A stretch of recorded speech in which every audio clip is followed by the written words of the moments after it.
Hey everyone, I wanted to give a demonstration on validation rules. So right here we have an at-risk field, and this is just a way for my client to mark their members as at risk if they're falling behind in the program.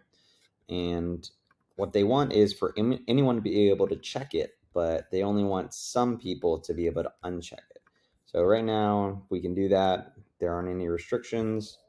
We can uncheck it and straightforward. So we're going to use a validation rule, and we're going to make a new one. And the way validation rules are work, it's pretty straightforward. If the if the function evaluates as true, then it flags as an error. And this happens when you try to save a record. So right now we're on the contact object. We're on validation rules, and we're going to make this happen. So let's see. We're going to use the AND function. And the way AND works is that everything inside the parentheticals needs to evaluate as true in order for this whole thing to evaluate as true. So if any one thing evaluates as false, then the whole thing is false. So let's see. Right now we're going to do prior value. And prior value checks and looks at what the previous value was for the field. So we're going to use the at-risk field.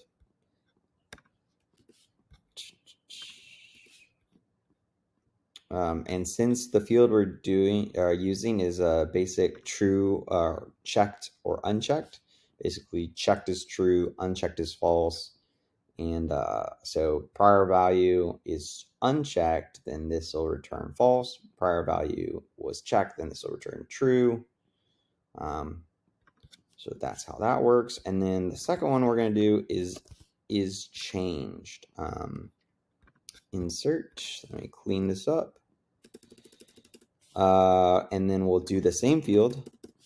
And the way is changed works is it checks if the field's value is different from its prior value, which we just established, and returns true if the values differ. Otherwise, it returns false.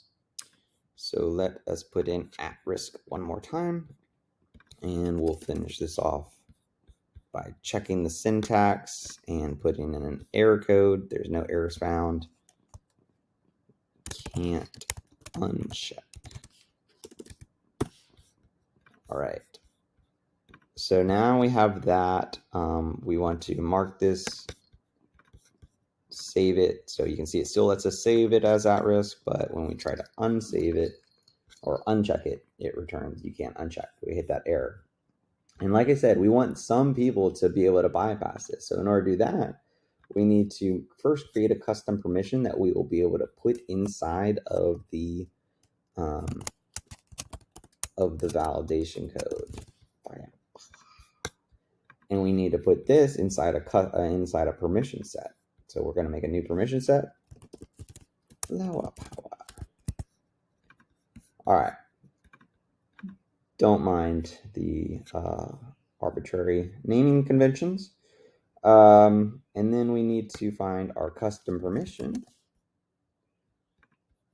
that we can add to this, save it, and then give this to a person. And that person just so happens to be me. All right. Now we assigned it, and then we'll go back into here, find the contact object, go back into our validation rule, because now we have to make sure that the permission bypasses all this stuff. So I remember I said that everything has to evaluate as true in order for the whole thing to evaluate as true for the AND function. So we're going to do not.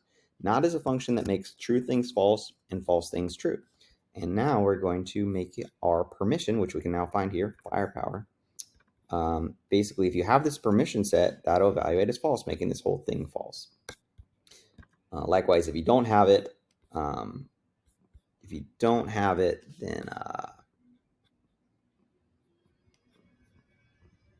I don't have a parenthesis. If you don't have this permission, then it won't work, and the validation will go through.